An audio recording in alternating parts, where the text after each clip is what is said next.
Hello, good morning ma'am. Good morning. Voice जा रही ना? Yes ma'am. ठीक है। आप लोग का संस्कृत की बुक है? बताओ। गौरव राधिका है? Yes ma'am. क्लास 8 की 8th में हो ना? Yes ma'am. है ना? तो फर्स्ट चैप्टर क्या है तुम लोग की बुक में? बताओ। मैम बता रहे।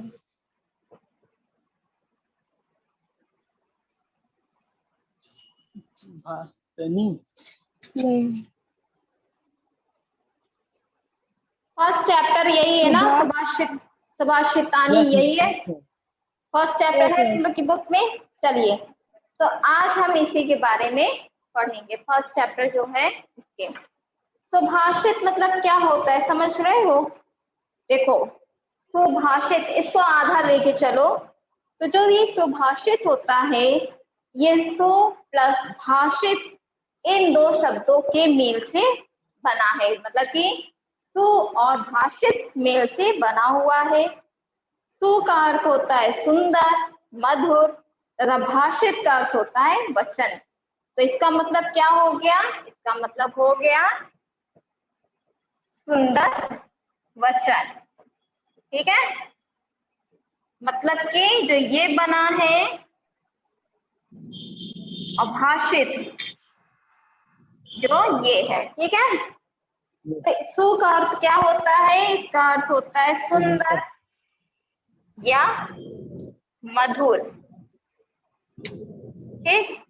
अभाषित का अर्थ क्या होता है? वचन। तो जब वचन। मिलाएंगे तो क्या बन गया? सुंदर वचन। क्लियर है? Yes ma'am.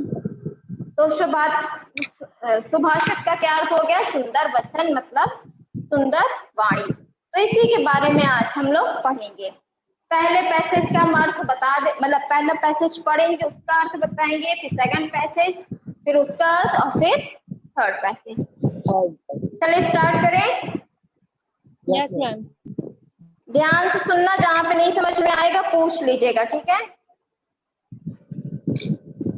गुणा गुणगेषु गुणा भवन्ति, ते निगुणं प्राप्य भवन्ति दोषाः, सुस्तवादुतोया प्रभवन्ति नद्या, समुद्रमासाख्य भवन्ते वयः। इसका क्या अर्थ हुआ है कि गुणवान व्यक्तियों में गुण होते हैं। मतलब जो गुणवान व्यक्ति होते हैं, जो क्या होते हैं, जो बहुत ही हर तरीके से क्या रहते हैं, संपन्न रहते हैं, या उनके में बहुत अधिक गुणों का समावेश होता है, वो क्या होते हैं? गुणवान व्यक्तियों में गुण होते हैं। ठीक है। जो गुणवान व्यक्ति है उन्हीं में क्या होता है? गुण होता है। किंतु गुणहीन व्यक्ति को पाकर वे गुण दोष बन जाते हैं। जैसे मान लो कि कोई व्यक्ति बहुत ही समझदार है, गुणवान है, और क्या है, हर तरीके से उसके पास ज्ञान है, व्यवहार है, उसके पास सुंदर वचन है, तो उसके पास और भी गुण आएंगे, ऐड होंगे, तो उन्हें उतना क्या करेगा? प्रभावशाली बनाएगा। लेकिन जो गुणहीन है, जिनके में कोई भी गुण नहीं है, वो जितने भी गुण पा जाए वो गुणहीन ही कहलाएंगे, और उनका गुण क्या बन जाएगा? उनका गुण एक तरीके से दोष का रूप ले लेगा। नदियां स्वादिष्ट जल से युक्त है। नदियां किस चीज से युक्त हैं? स्वादिष्ट जल से। किंतु समुद्र तक पहुंचकर वह पीने योग्य नहीं रहती। क्या होता है, जो पर्वत पहाड़ से जो नदियां निकलती हैं, उनका पानी बहुत ही स्वादिष्ट होता है। जो समुद्र में जो होता है, इकट्ठा होता है समुद्र से, तो वो समुद्र में जाके जो इकट्ठा होता है, वो पानी क्या होता है? बहुत ही स्वादिष्ट होता है। लेकिन जब वो पर्वत पहाड़ से निकलती हैं, रास्ते तक आते आते, घाटी तक आते आते, और भी मार्गों से आते आते, उनका पानी क्या रहता है? पीने योग्य नहीं रहता। क्यों? क्योंकि रास्ते में वो क्या है? तरह तरीके की गंदगी है, ईंट है, पत्थर है, बालू है, तो सारी नदियां क्या है, वो क्या हो जाती हैं, उनका पानी पीने योग्य नहीं रह जाता है। अर्थात संगति में गुण विकसित होते हैं। जब हमारा संगत रहता है अच्छे के साथ तो हमारा गुण भी क्या होता है, विकसित होता है। अब आप ही लोग क्लास 8 का क्लास है, ठीक है, समूह है, ग्रुप है, तो उसमें आप लोग क्या करते हैं, लोग अपने आपस में क्या करते हो, साथ में बैठते हो, हंसते हो, खेलते हो। लेकिन मान लो बाई चांस 8 क्लास में 2 बच्चे बहुत ही बदतमीज है, या भी कह सकते हैं उनके पास कोई भी क्वालिटी नहीं है, तो क्या आप उसके साथ रहना पसंद करोगे? No ma'am. बताइए। नहीं। मैम। क्यों? क्योंकि बाकी जो बच्चे हैं उनके पास क्वालिटी है, उनके पास ज्ञान है, उनके पास नॉलेज है, उनके पास एक्टिविटी करने का तरीका है, तो आप उनके साथ ही रहना पसंद करोगे ना। यहाँ पे यही चीज बताया जा रहा है कि गुणहीन व्यक्ति जो होता है उनके पास गुण आके भी क्या हो जाता है, वह दोष बन जाता है। लेकिन जो गुणवान व्यक्ति होते हैं उनके पास गुण आने के पास वो और व्यक्ति बहुत ही अच्छा बन जाता है। क्लियर है इतनी चीज? और दूसरी बात है जो नदियों का दिया गया है कि नदियां जो बहती हैं, नदियां जो निकलती हैं सब उससे, पहाड़ों से, पर्वतों से, तो उनका पानी पहले योग्य रहता है, बहुत ही सुंदर रहता है, स्वादिष्ट रहता है। लेकिन जैसे जैसे समुद्र में इकट्ठा होती हैं, गिरती हैं, तो उनका पानी पीने योग्य नहीं रहता। क्लियर हुआ? फर्स्ट पैसेज का समझ आया? सेकंड है यस मैम। साहित्य संगीत कला विहीना, साक्षत पशु कुछ विषाणहीना, तृणम न खादपि जीव मानः, तत् भागधेयम परमम पशुनामा। इसमें ये बताया गया है कि साहित्य, संगीत व कला कौशल से हीन व्यक्ति वास्तव में पूंछ तथा सींग से रहित पशु है। कहने का क्या तात्पर्य है यहाँ पे? जानवर देखे हो, पशु देखे हो, यस मैम। हम लोग से उसकी क्या चीज अलग है, बताओ। अच्छा मान लो, जैसे कोई भी एग्जाम्पल ले लो, बैल का ले लो, ठीक है, बैल देखे हो, यस। देखे हो ना तुम लोग के जहाँ एरिया, जिस एरिया में रहते हो उसमें बैल टहलती होगी, देखते होगे, बैल को देखते होगे तो तुम लोग बाहर दूर भाग जाते होगे कि कहीं मार ना दे, यही करते हो ना। कहीं भी देखे बैल है तो दूर भाग गए, ये करते हो कि नहीं? या फिर मान लो गौरव राधिका है, अयाज है, रुद्राक्ष है, शिवम है, तो क्या करोगे, तुम लोग रेड कपड़ा नहीं पहनते होगे, यही करते हो ना। अरे देख लेगी दौड़ाएगी, करते हो ना। तो यहाँ पे देखो, बैल है, एक हम लोग हैं, हम लोग से उनकी क्या चीज अलग है, बता सकते हो कि जो हम लोग के पास नहीं है या उनके पास नहीं है? बोलो। इसका मतलब तुम लोग बैल नहीं देखे हो ना? मैम देखे हैं। देखे तो बताओ क्या चीज अलग है? अच्छा हम लोग बैल के समान ही हैं, बताओ। No ma'am. जैसे बैल है वैसे, तो बताओ अलग क्या है? मैम इसके बाद 4 टायर। देखो तुम लोग, इसका मतलब हम मान लें कि तुम लोग बैल नहीं देखे हो, ना गाय देखे हो, ना कुछ भी नहीं देखे हो, हाथी घोड़ा कुछ भी नहीं देखे हो, अब मान लिया मैंने, ठीक है। आज जाके सब पहले निकल के देखना, पशु को देखना ध्यान से कि हमसे क्या चीज उनका अलग है, ठीक है। मत निकलना, कोरोना है, नहीं हो निकलना, ठीक है। टीवी में देख लेना या मोबाइल में देखना, उनके पास सिंह है, बताओ सिंह हमारे पास है? मैम उनके पास मैम उनके पास नहीं है। उनके पास पूंछ है? मैम उनके पास पूंछ। Yes ma'am. अब क्यों बता रहे हो? जब यही चीज पहले पूछ रहे थे तो तुम लोग को लगा सेम है ना? No ma'am. और तुम लोग को लगा सेम है, बैल है, हम भी वही हैं। तो उनके पास सींग है, पूंछ है, उनके पास सींग है, पूंछ है, हमारे पास, उनके पास 4 पैर नहीं, हमारे पास भी 4 है, 2 हाथ है, 2 पैर है, तो 4 हुआ। उनके पास विचार है। ठीक, तो सींग देखे हो, सींग और पूंछ Yes, उनके ma'am. पास क्या है? Yes, ma'am. बताओ, हमारे पास है? Yes, sir. हम लोग के नहीं, पास ma'am. नहीं। हमारे पास दिमाग है? Yes, ma'am. उनके पास है? उनके पास है? नो मैम, नहीं। मैम। तो क्या हम लोग सेम हो गए? No ma'am. नहीं। अब यही चीज बताओ, अगर हमारे पास ज्ञान ना हो, ठीक, हमारा व्यवहार खराब हो, हमें कला का ज्ञान ना हो, ना साहित्य मतलब पढ़ाई का ज्ञान ना हो, और ना ही संगीत का, तो हम पशु के समान हो जाएंगे तब कि नहीं? हमसे उनकी क्या Yes, चीज ma'am. अलग है? हमसे उनकी क्या चीज अलग है? दिमाग अलग है ना, कि मेरे पास दिमाग है, जो हमारा मस्तिष्क कार्य करेगा वो हमारी बॉडी कार्य करती है। डिपेंड हम लोग किस पे होते हैं? माइंड पर। अगर हमारा जो माइंड वर्क करने के लिए कहेगा, हमारी बॉडी भी क्या कहेगी? वैसे ही वर्क करेगी। करती है कि नहीं? तो मेन हमारे पास क्या है? माइंड। उनके पास माइंड नहीं है। ठीक है, अगर हम यही चीज बोले हमारे पास माइंड भी ना हो, ना साहित्य का ज्ञान हो, ना दिमाग हो, ना कला हो, ना किसी चीज का भी ज्ञान ना हो, तो हम पशु के समान हो गए कि नहीं? Yes, ma'am. तो यहाँ पे यही चीज बताया जा रहा है कि साहित्य, संगीत व कला कौशल से हीन, मतलब कि जिनके पास ये तीन चीज नहीं है, वह व्यक्ति वास्तव में पूंछ तथा सींग से रहित पशु है। हम मानव तो हैं, लेकिन बस हमारे पास सींग नहीं है और पूंछ नहीं है और ये सब चीजें नहीं है, तो हम एक पशु के समान कार्य कर रहे हैं। ठीक है, जो घास ना खाता हुआ भी, हम घास नहीं खाते हैं, लेकिन तब भी हम क्या है? एक पशु हो गए। यहाँ पे क्या हो गए हैं? बताइए। पशु। पशु के समान हो गए हैं। ना क्या बोला है? ना क्या करता है? जो घास ना खाता हुआ भी पशु की भांति जीवित है, मतलब कि हम घास भी नहीं खा रहे हैं, लेकिन हम जानवर ही कहलाएंगे।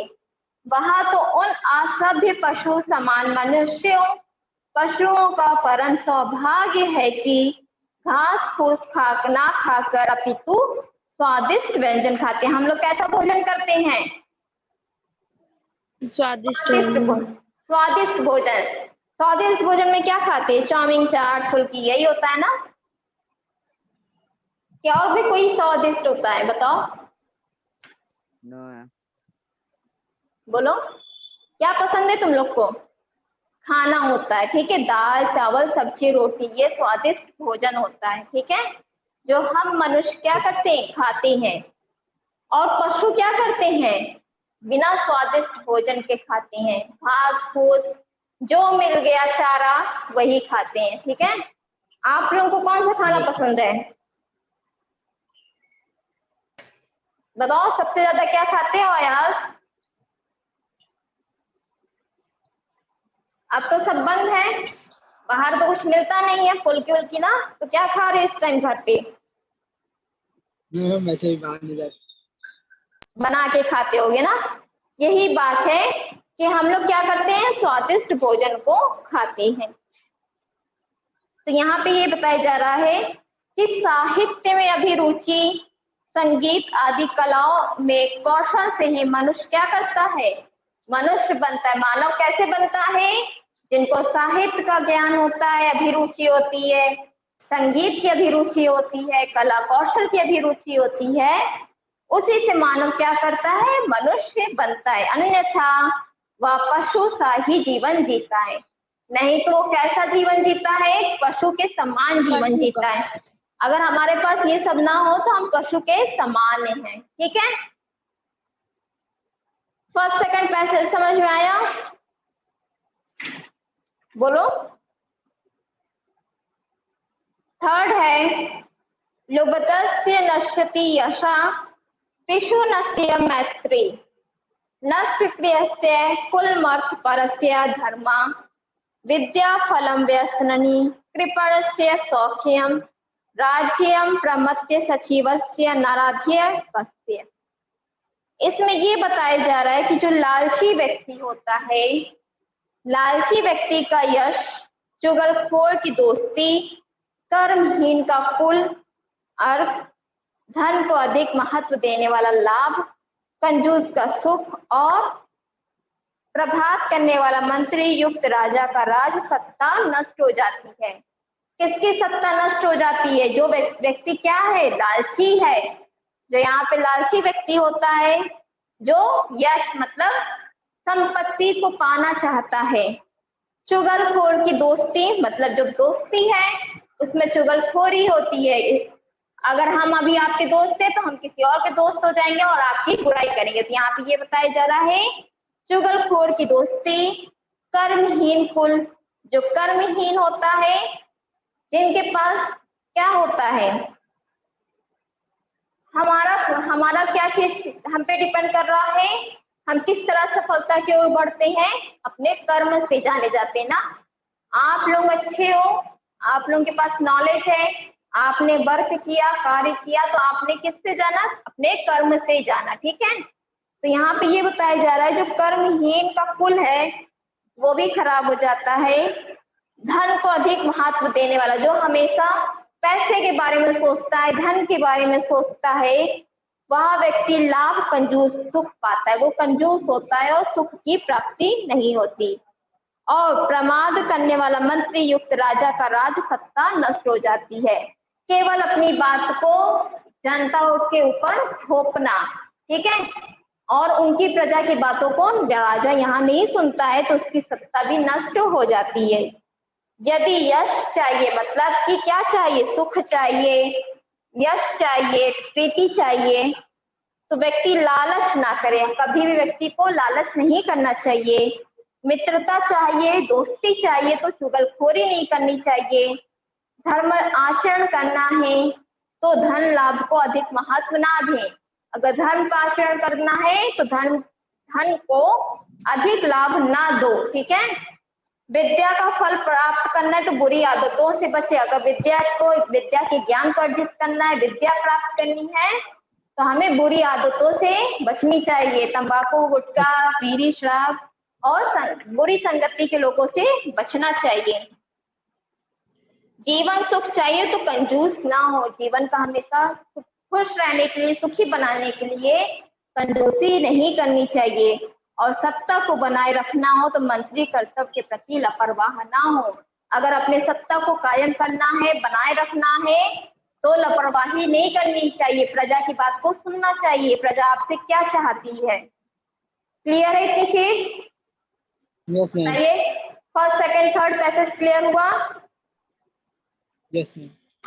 फिर है फोर्थ, पित्वा रसम तु कटुकम मधुरम समानम मधुमेव जन्मीयम धूम्रचिकासु संतिष्ठतेव संसज्जन दुर्जनानम श्रुत्वा वचा मधुर सुक्तरस सृजन्ति। जिस प्रकार यह मधुमक्खी मीठे अथवा कड़वे रस को एक समान पीकर मिठासी उत्पन्न करती है। मधुमक्खी जो होती है वो क्या करती, किस पर बैठती बताओ? मैम फूल पर। वेरी गुड, फूल पर बैठते हैं। रुद्राक्ष सही बताएं। मधुमक्खी जो होती है वो फूल पर बैठती है। वो क्या करती है? उसके रस को चुनती है। क्या करती है? पीती है। और लेकिन शहद कैसा बनता है? अगर मान लो मीठा बनता है। जो मधुमक्खी है वो कड़वे फूलों पर भी बैठी, मीठे फूलों पर भी बैठी, उसका रस जब चुनती है और पीती है, और लेकिन जब वो शहद बनाती है तो कैसा शहद बनता है? कड़वा, मीठा। मीठा। तो यहाँ पे तुलना किससे की गई है? मधुमक्खी की। जिस प्रकार यह मधुमक्खी मीठे अथवा कड़वे रस को एक समान पीकर, मतलब वो कड़वे रस को भी पीती है और मीठे रस को भी एक समान मतलब बराबर पीती है, लेकिन फिर भी वो क्या करती है? मिठासी उत्पन्न करती है। वो क्या करती है? जो शहद बनाती है वो मीठा ही बनाती है। उसी प्रकार संत लोग, जो संत साधु होते हैं, वे सज्जन व दुर्जन लोगों की बात एक समान सुनकर सुप्ति रूप रस का सृजन करते हैं। मतलब कि वो बुरे लोगों की भी बात को सुनते हैं और अच्छे लोगों की बात को भी सुनते हैं, लेकिन वो किसका सृजन करते हैं? जो सही है। क्लियर है इतनी चीज? Yes, ma'am.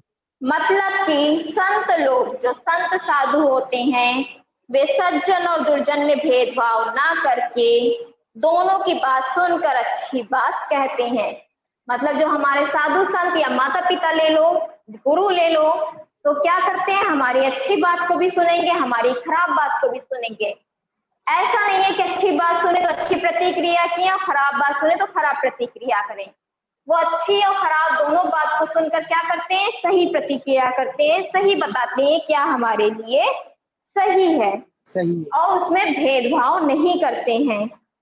जिस प्रकार मधुमक्खी मीठा अथवा कड़वा दोनों रस एक समान पीकर मधु का ही निर्माण करती है, जिस प्रकार मधुमक्खी क्या करती है? दोनों का रस चुनती है, लेकिन मीठा किसका निर्माण करती है? मीठे का। मीठे का। फिर है महत्तम प्रकृतः सेवा वर्धितानम परेरपि ना जहति निजम भावा सुख या सुल्लाप्रियता। इसमें ये बताया गया है कि दूसरों के द्वारा प्रशंसा पाने पर भी महापुरुषों का स्वभाव वैसा ही रहता है। अब देखिए, मान लीजिए आप क्लास में, ठीक है, हमने किसी बच्चे की तारीफ बहुत अधिक कर दी, तो उसका व्यवहार अगर नहीं बदला तो वो सज्जन व्यक्ति है, ठीक है, मतलब कि महापुरुष कहलाएगा। लेकिन हमने उसकी तारीफ किया, उसके में ईगो आ गया, घमंड आ गया, व्यवहार में चेंजेस आ गया, तो तब वो महापुरुष नहीं कहलाएगा। ठीक है, हमने मान लीजिए किसी गौरव, राधिका या रुद्राक्ष की तारीफ की और आपके व्यवहार में चेंजेस नहीं हो रहा है, आप फिर भी वैसे ही हो, तो आप तब महापुरुष कहलाओगे, महान कहलाओगे। यदि अगर हम तुम्हारी तारीफ करते हैं, तुम्हारा ईगो बढ़ जाता है, घमंड बढ़ जाता है और तुम दूसरों को बहुत नीचा समझने लगते हो, तब तुम महापुरुष नहीं कहलाओगे। तो यहाँ पे यही बताया जा रहा है कि दूसरों के द्वारा प्रशंसा पाने पर भी महापुरुषों का स्वभाव वैसा ही रहता है, अर्थात बदलता नहीं। जैसे संख्याओं में 9 संख्या का आकार अपनी मौलिकता का त्याग नहीं करता। क्या संख्या 9 अपनी मौलिकता का त्याग कर देता है? बताओ, 0 to 9 होती ना गिनती, यस मैम। इसके साथ जब 1 लग जाता तो ये 10 हो जाता है। तो क्या इसने अपना त्याग किया था? नो नहीं। ठीक, तो यहाँ पे यही बताया जा रहा है कि जो 0 to 9 नंबर है वो संख्याओं में 9 संख्या का आकार अपनी मौलिकता का त्याग नहीं करता। मतलब कि प्रशंसा पाने पर भी महापुरुष अपना सरल विनम्र स्वभाव नहीं छोड़ते। लास्ट है, स्त्रियम रोचमान्यम सर्वे तद रोचते कुलम तस्यम तब रोचमान्यम सर्वेमेव न रोचते। मतलब कि परिवार में, मतलब एक जो हमारे फैमिली है, स्त्री की प्रसन्न, जो हमारी फैमिली है, परिवार है, स्त्री के प्रसन्न रहने पर वह सारा परिवार प्रसन्न मतलब खुश रहता है। कहने का तात्पर्य यहाँ पे ये है कि जो हमारा परिवार है, जो हमारी फैमिली है, ठीक है, एक छोटा सा परिवार है, अगर उसमें कोई स्त्री बहुत ही खुश है, ठीक है, प्रसन्न है, तो हमारा परिवार कैसा रहेगा? खुशहाल, खुशी से रहेगा, खुश रहेगा, सुखी रहेगा। तो क्या करता है? परिवार में स्त्री के प्रसन्न रहने पर वह सारा परिवार प्रसन्न रहता है। उसके अप्रसन्न रहने अथवा अच्छा ना लगने पर कुछ भी अच्छा नहीं लगेगा। मतलब कि जो हमारा परिवार है, अगर मान लो हमारे परिवार में कोई स्त्री दुखी रहती है तो हमारे परिवार खुशहाल नहीं होगा, वो हमेशा दुखी रहेगी। संपूर्ण परिवार की खुशहाली के लिए परिवार की स्त्री का यथायोग्य सम्मान होना, उसका प्रशंसित रहना आवश्यक है। मतलब कि जो हमारा परिवार है उसमें स्त्री को खुश रखना, उसे सुखी का जीवन व्यतीत करना, वही हमारा क्या है, पहला उद्देश्य है। क्यों? क्योंकि उससे मेरा परिवार क्या होगा, खुशहाल रहेगा। किस लिए खुशहाल रहेगा? क्योंकि वो स्त्री क्या है, वहां पे खुश है। क्लियर है? तो हमें अपने परिवार को क्या करना चाहिए, जो हमारा परिवार है उसमें जो स्त्री है उसे हमें खुश रखना चाहिए। क्यों? उसी से हमारा क्या है, हमारा रिश्ता जुड़ा है, हमारी नींव टिकी है, हमारा घर टिका है। अगर स्त्री खुश है तो हम लोग भी खुश रहेंगे। तो क्लियर हुआ आप लोगों को? Yes sir. पूरा पैसेज का यस। किसी को कोई कंफ्यूजन इस 6 पैराग्राफ पे? No ma'am. गौरव, राधिका, रुद्राक्ष, अयाज, आप लोगों को कोई confusion? No ma'am. No ma'am.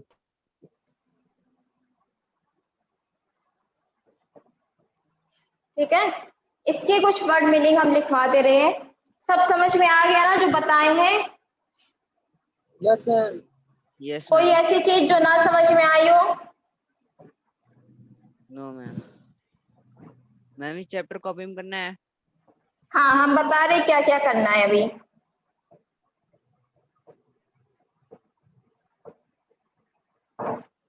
Ma'am word meaning पूरी कर ले। हाँ, पूरी करना है वर्ड मीनिंग। पहले क्या करोगी रुद्राक्ष? मैम पहले तो वर्ड मीनिंग। रुद्राक्ष, यस मैम। पहले आप लोग चैप्टर का जो ये है क्या कहते हैं, श्लोक, मैम यस मैम। उसको पहले लिखोगे, फिर उसके बाद वर्ड मीनिंग। हाँ, फिर उसके बाद क्वेश्चन है सर।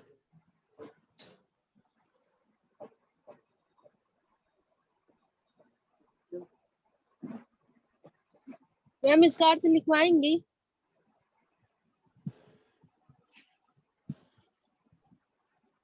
अभी जो बोला है उतने ही अर्थ है, ठीक है? यस जो मैम। हमने बताया है वही अर्थ है इसका। यूट्यूब पे जाके देख के लिख लेना, ठीक है, सुन के।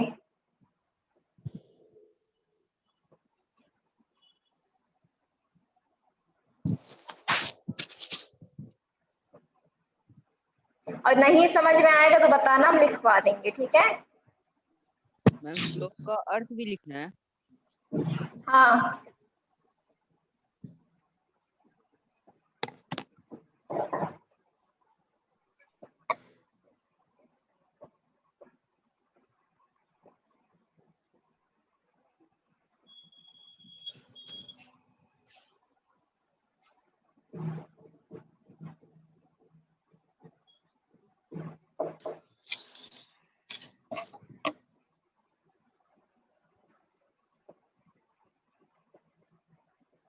देखो पहले क्या करोगे, जो फर्स्ट चैप्टर है, ठीक है, ये दिख रहा है?